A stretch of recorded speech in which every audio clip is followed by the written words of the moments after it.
Seconds, you'll see a countdown.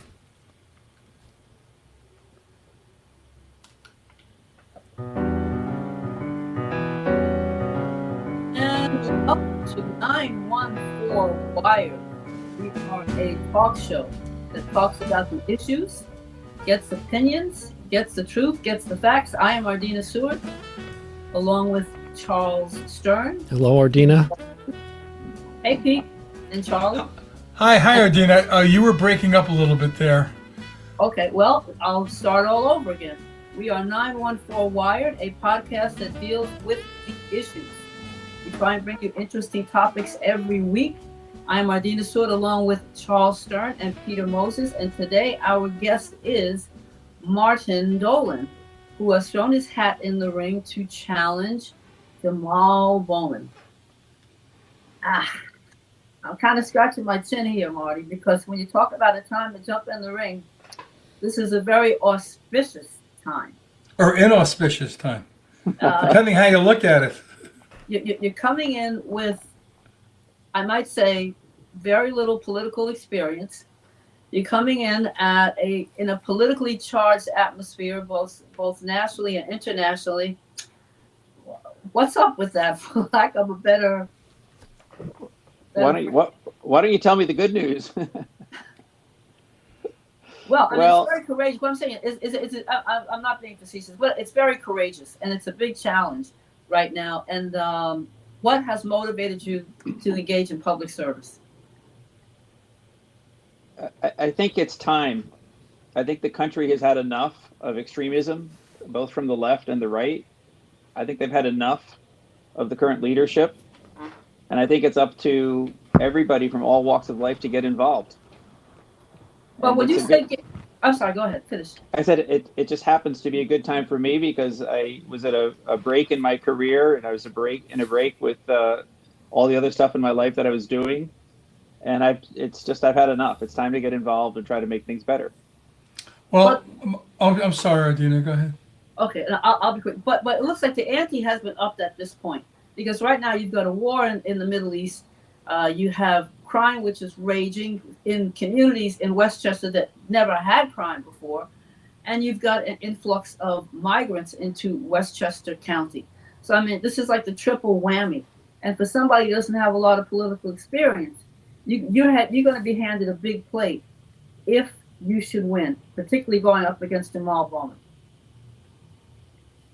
Well, for the big plate, I think that when I was involved in the financial crisis back in 2008, we were in a room, a number of us, and there was nobody else.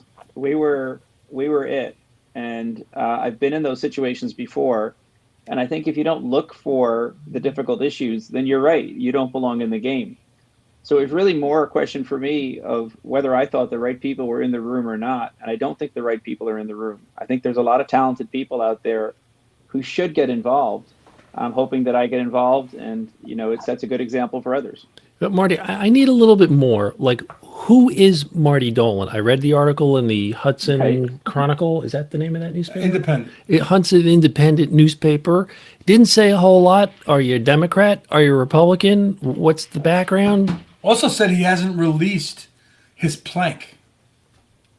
Okay, so let's just start with the basics. I'm a lifelong Democratic Party member. I grew up in Irvington, New York, where I live now. I live actually in Dobbs Ferry, which is right next to New York.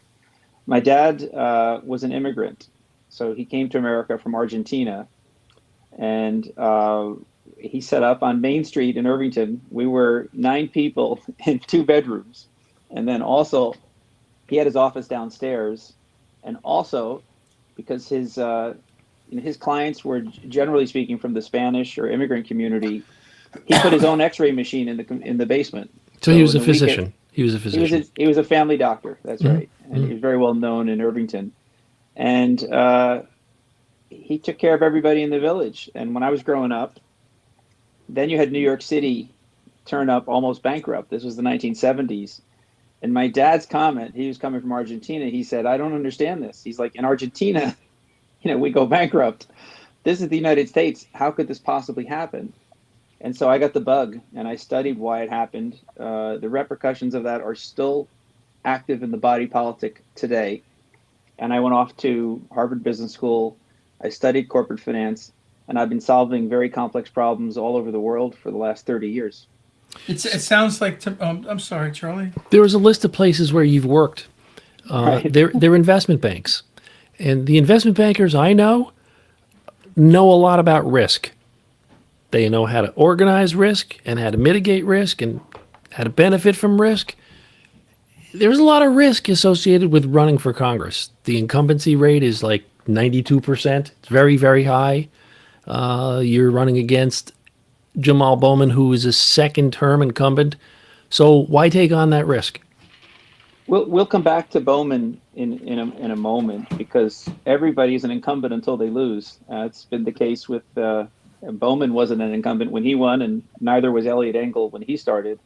I was on the side of the investment banking business, which is the advisory business. I spent my last 40 years as a advisor to very sophisticated companies in the oil business, the retail business, and in the risk insurance business.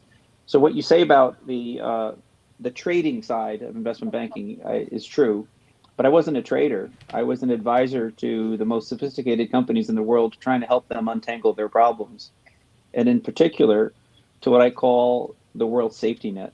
So the world safety net is what's there when the World Trade Center gets attacked, or when Hurricane Katrina floods New Orleans, or when there's a global financial crisis. And there's terrible, human loss, there's terrible tragedy. But in our sector, where I've been working for the last 30 years, our job was to make sure that it was at least the money was there to help the suffering and help the world recover. So it's a very sophisticated business, but I really look at myself more as like a business doctor than as a risk taker. And if you're a business doctor, that's how I think of myself, and you see what's going on in the political system today, you can't help but want to get involved, because it's a huge problem and nothing's getting done, and you need people who are willing to go in and try to fix it. You sound really sanguine and smart, and you've had a terrific career in the world of finance, and the political world is brand new to you. And not only are you running against an incumbent, a controversial incumbent whom a lot of people like, and a lot of people really don't like this guy. There is redistricting going on in this area. So some of the communities that Bowman had under his purview, he will no longer have. In addition to that, there is a strong likelihood that the county executive George Latimer is going to also run for this post. Are you worried that you're going to be buried under as someone nobody knows about, against someone who's been county executive and been in the county politic for decades, and a two-time incumbent, and now you? I'm not worried about that at all. It is what it is. I think when you've been the county executive for as long as George has been the county executive, when you've been the congressman as Representative Bowman has been the congressman, I would say we can start with Bowman if you'd like. When you go in, you're given a chance. That's the American way. Now, I tell this to my kids when they were 20. I was like, you can get hired. It's easy. You're going to say you're going to work hard when you're 20. By the time you're 30, you'd better have achieved something. So the fact that someone's an incumbent can work against them if their track record of achievement isn't there. And in the case of Latimer, I can't control what he does. He's focused on the municipal elections, which are right on top of us. We know that. But he's also been the county executive of the county that proudly boasts the highest property taxes in the United States. And that's been the case for 20 years. And all you've heard from politicians, whether they're the county executive or the assemblyman or the state senator, whoever, nobody's stepping up to do anything about it. Well, so, what's your plan? What's your plank? If you look at my statement, what I've said is that we really need to focus on the backbone of the county, which is the people who are the property owners, the people who've been overlooked, the people who were raided by the Republican Party when the Republican Party came in and took away SALT. So the Republicans came in 2017 and eliminated a tax system that everybody had gotten adjusted to in their lives for the last decades and decades and decades. And overnight, it was gone. Okay. And the Democratic Party response to that was nothing. So So you're talking about SALT, which is state and local. You're talking about the cap on the deductibility of local property taxes, which the Republicans put in place. So during the Trump administration, there was a tax act. I can't recall whether it was I can't. 2018 or what year it was. But it was a horrible thing because it put a $10,000 limit on the tax deductibility of property taxes, which for a place like Westchester is a pretty awful thing because so many people pay more than $10,000 in local property taxes. Okay, but it was worse than that because they also eliminated that you couldn't deduct your state and local income taxes as well. So this raised the effective rate of taxation phenomenally in Westchester. And then the answer from the incumbents has been zero. So it's fine that they're incumbents, they have advantages, but they also have the disadvantage of what they've done and what they haven't done. All right, beyond the SALT issue, Mhm. what are your other interests? What is it that you can bring to the table that's going to create enough tectonic changes Right. so that you will supplant the best known politician in Westchester County with a two-time incumbent? Well, hold on for a second. We're not running the election yet. We don't know who's in the field. It's early days. Right now, we know about Bowman. Let's talk about what I call the Westchester Pizza Party. Now, the Westchester Pizza Party is what's going on right now. And again, it's being led by the incumbents. So what happens is if you look at this map of Westchester here, the IRC, the Independent Redistricting Commission, is basically proposing, this is their proposal, that Alexandria Ocasio-Cortez become the representative of New Rochelle and Rye, that Mike Lawler become the representative of Greenburgh, Scarsdale, and White Plains. And basically what they're doing is they're taking Democratic voters and shipping them out to other districts. And then they're trying to push the 16th district down into the Bronx. Of course, they're trying to do this because they want to win back the 17th district from Mike Lawler. But what they're doing is they're disenfranchising Westchester's voters in their entirety, and in particular, the Jewish voters in the northern half of the county, who desperately want to vote Bowman out. So Westchester's basically been torn apart by this independent redistricting commission with no thought for the strategic consequences for Westchester. And I don't hear any other candidate talking about that. And that's Well, because they you have, know why? that's because that's I can because tell. they have I can the think of a reason disadvantages. why. Yeah, I can think of a reason why other candidates are not talking about that. First of all, it's extremely hard for anyone to understand outside of politicos and people that read these kinds of articles in the newspaper on a daily basis, which they aren't even in the newspaper on a daily What basis, newspapers? right?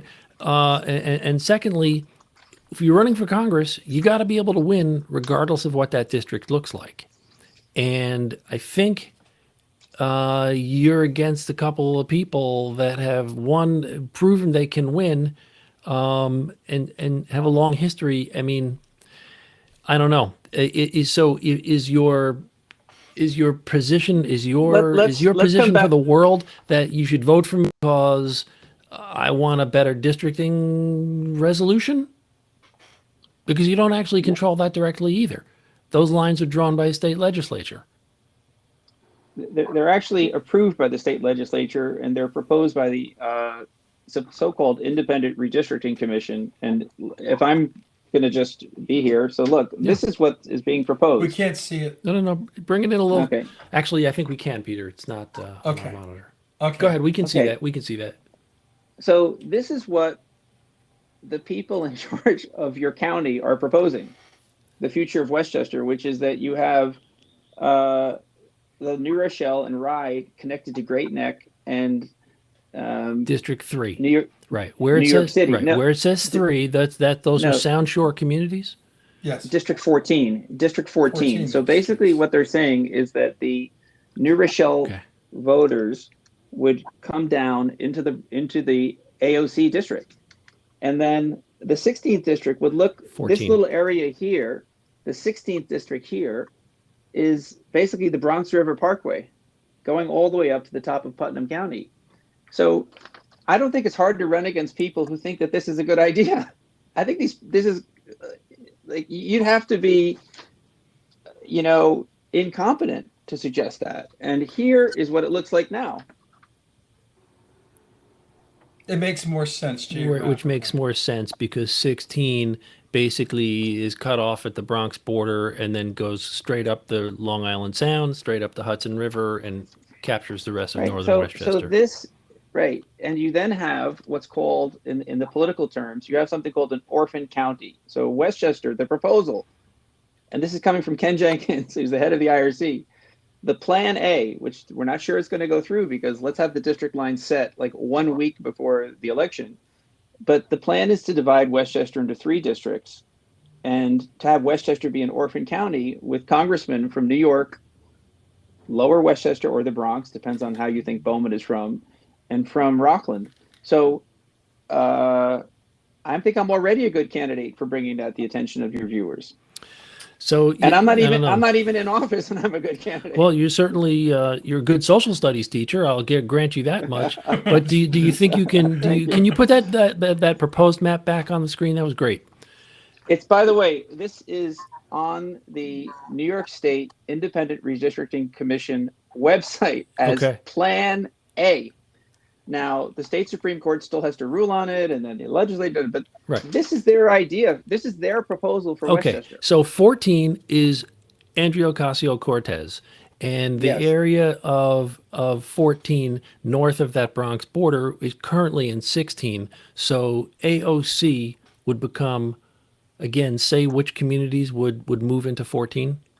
Everything up the Long Island Sound through to Rye. So New Rochelle, Rye, and you would have, it's fair to say that you, Pelham too.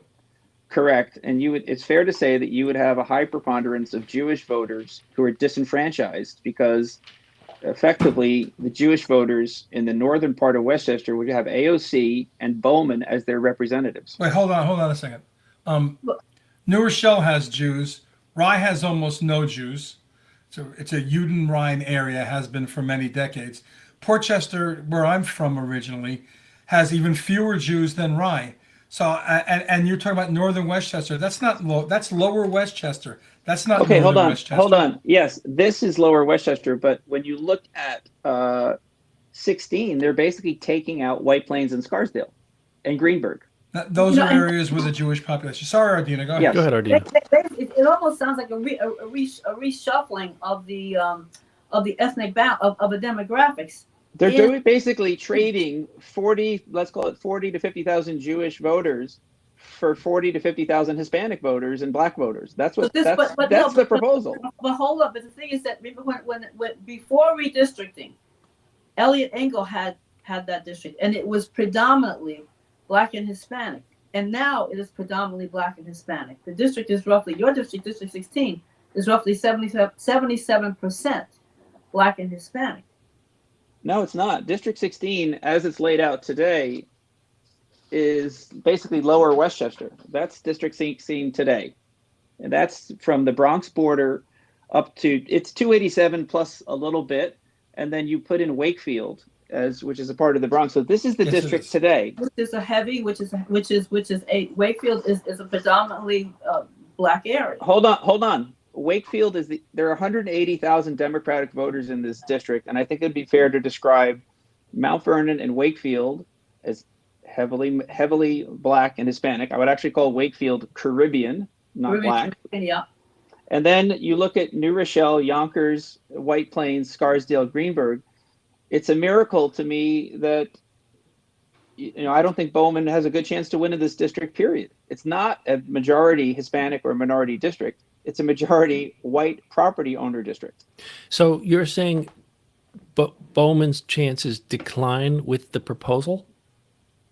I'm saying that this Democratic Party has a huge problem because this is put together when they thought Bowman was a good candidate. They're taking 40,000 northern Westchester voters and shipping them out, and they're putting in 40,000 Bronx voters. But now the Democratic Party is stuck because they know Bowman doesn't have a good chance to be a superior congressman in the long run.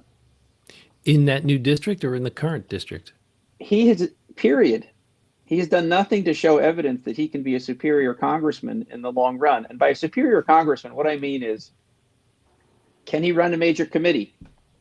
Can he get 250 votes to pass a bill across the United States? Well, I've worked across the United States. I've worked in Kansas. I've worked in Michigan. I've worked in Florida. I've worked in California. I've helped solve important issues for these places. That's okay. Now, I'm not networked. They're not going to, but you have to have shown evidence that you can work with sophisticated people in order to get things done at the congressional level. It's like in football, you get your quarterback from college. He has his first contract. We have the Jets. We have Zach Wilson, and we have Daniel Jones. Bowman's in the third year of his contract. Are you ready to give this guy a long-term contract? That's a good question. The fact is, the three of us are talking the way we are to you because we are political realists, and we also understand. We also understand politics to an extent that I'm sure you understand. You sound like a really, really bright policy guy. What are your other policies? I mean, you've now spoken about two things. What are you going to do about the schools? What are you going to do about the roads? I mean, there are a lot of things in Westchester that matter, bridges, those sorts of things. Where do you lie on these issues? You should ask your county executive and the state assemblyman about those. But I'm asking. That's right. You're right. But I'm asking you. I'm not running for county executive. If I was, I'm asking you. I'm asking you. I would say I'm going to find a way to cut taxes for the property tax owners. It's the number What one about thing the they things should be I doing. just raised? Those things matter. Ardina lives in Yonkers. Charlie lives in Pelham. There's flooding all over the place. If you're going to be in Congress, I mean, you're going to need to have more than two issues. And we'd like to know what these other things are. Hold on. You're also going to need to have a good relationship with Mike Spano, which your current representative does not have. He has a terrible relationship with But Mike you're not Spano. answering my question.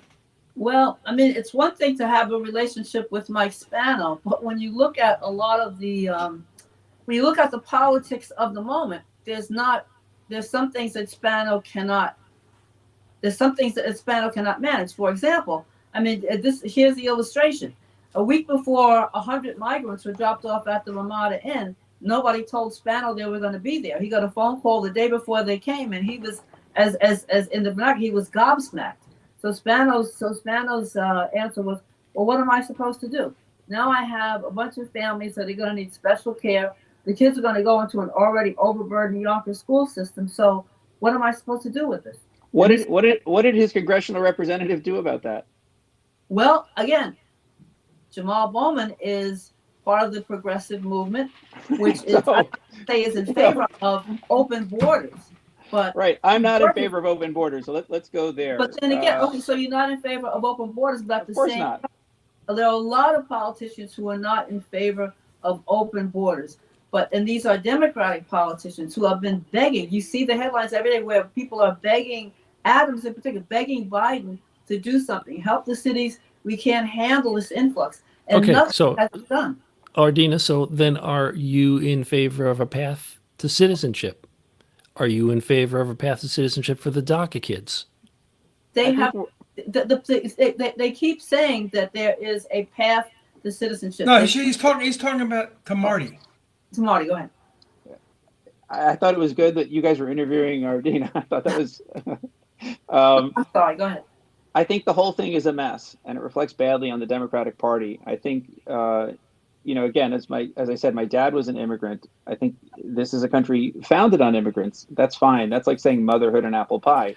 Exactly. Thank you. You have to have a system where you have a defined number of immigrants that you can handle, and where you say that you're going to have this many who are, for example, PhDs. I know Leonard Bernstein was an immigrant. That's great. The guy who founded Google was an immigrant. That's great. And I think you need a policy, and then you need to stick with it. I think saying that you're a sanctuary city is like a clarion call. My family's from Latin America. People are lining up to figure out. It's like saying, come to New York, and we'll put you in the Roosevelt Hotel. It makes no sense. Okay, so that's an issue. That's it. What are the other issues? Listen, I'm not sure you're understanding what we're trying to do here. Let me just finish, please. We're trying to I tee. wasn't interrupting you. Ardina was Okay, interrupting. we're trying to tee it up for you to Yeah. state who you are behind beyond the two or three issues you've Yeah. identified. What else? Okay, so I'll start by saying I'm a very, very sophisticated, highly trained, financially smart person, and not a lot of those in the Democratic Party. And you have $2 trillion of debt that we took on for COVID at 0% interest rates. Good. That was probably the right thing to do. Now interest rates are 6%, 7%.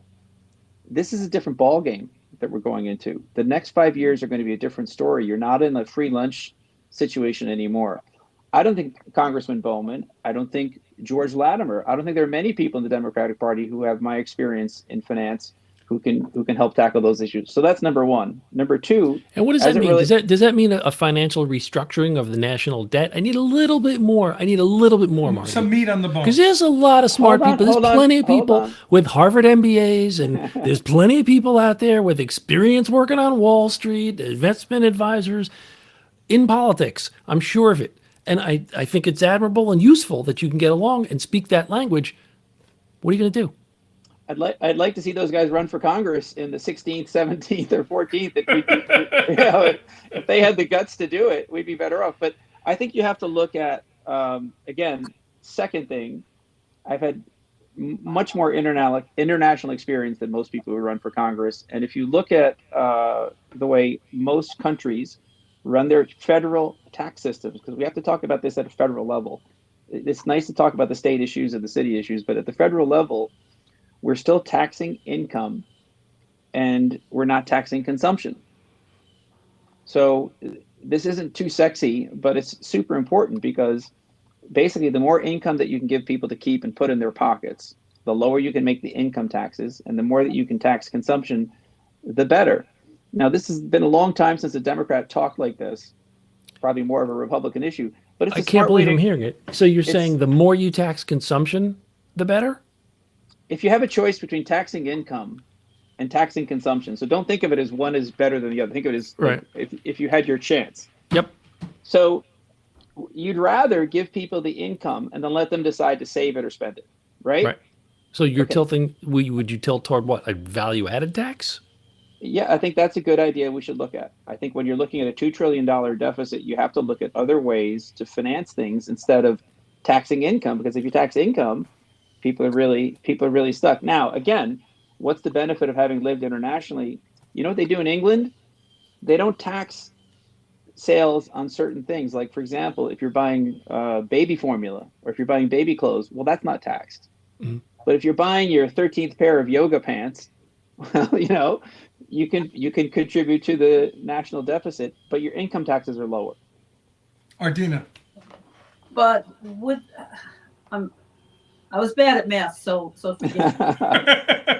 But how would that, if you raise the taxes on certain things that you would buy, how would that help, or would it not detract from businesses? It probably would. It probably would slow down businesses that were not what I would call. There's a lot of consumer businesses out there. People are spending their money on stuff that isn't essential. But who decides whether it's essential or not? This is the question. I mean, if I want to buy a pair of Charlie has a fancy pair of sneakers on today. Ardina, these choices are being made every day by the government for you where you're taxed. Like you have the property tax, you have the commuter tax, you have the congestion tax, like you have the income tax, you have the inheritance tax. Like that's what government does. Government creates tax policy. And again, when was the last time you heard Jamaal Bowman talk about a tax policy that would benefit low income earners? That's a good question. Never, because he doesn't know anything about tax. Charlie and Ardina, I like a lot of things that Marty's saying. Yeah. So my question to the two of you, and also more importantly to Marty, is very simple. With the diminishment of the media, meaning getting the word out has become more about advertising and fundraising than any other means. How are you, a political unknown, going to raise sufficient money to get your queue up there with an incumbent Congress member and probably a county executive who has never lost an election in his life? How are you going to raise enough money to get noticed? Well, first of all, I've announced, and Bowman is the incumbent, and there's a couple of other people that announced. I'm not going to worry about what George Latimer does until he does it. And Understood. I'm talking about raising money. We're going to figure that out is the answer. I think if you're a good candidate, the money will come to you. Will you self-fund? I'm self-funding so far, and I am able to self-fund a lot, but there's no point doing something unless other people are supporting you too. You can't be, running down the hall on your own. So I'm self-funding for now. I'm able to self-fund for a long time, and I'm planning on getting support by being a good candidate. And whether that's this district or a modified district, it doesn't matter. I'm still going to go in there and beat Bowman. I love Frank Capra movies, and Marty sounds like he's a Frank Capra candidate. He certainly has the energy. In Marty's defense, I would say he would not be the first unknown candidate to win a political election. No question. Because he satisfies the so-called silent majority. He's also smart and very likable. Well, Marty, you're smart and very likable. You're going to have to raise some money so other people know about it. Well, you can also use this podcast to help get the word out. I hope we can just keep talking about this stuff, because I think there's a lot of really quiet people who are very concerned about what's going on in this country, and I'm not all that. There are 10,000 people like me, but if we can get them in, things will be better. Our guest has been Marty Dolan. Marty is stated that he is going to run for Congress in New York's 16th Congressional District. And Marty, thanks for coming on 914 Wired on behalf of my co-hosts Ardina Seward and Peter Moses. Thank you for sharing your perspective. Alrighty, folks, that's it for 914 Wired this week. Ardina, are we working on anything for next week yet? We are indeed, and we'll have that posted up in a day or two. All right, cool. Yeah, things are moving along here. This is actually our 10th podcast episode. The show is on for 13 years before it was a podcast, but it's been a podcast for 10 episodes now, including this one. And we have the Facebook page, 914 Wired. We've got my personal profile page on Facebook. Have you looked at my Substack lately? Yes, I have. Posted a new article up there about different things that are going on. So thank you for tuning in, everybody. This is 914 Wired, and we'll see you next week.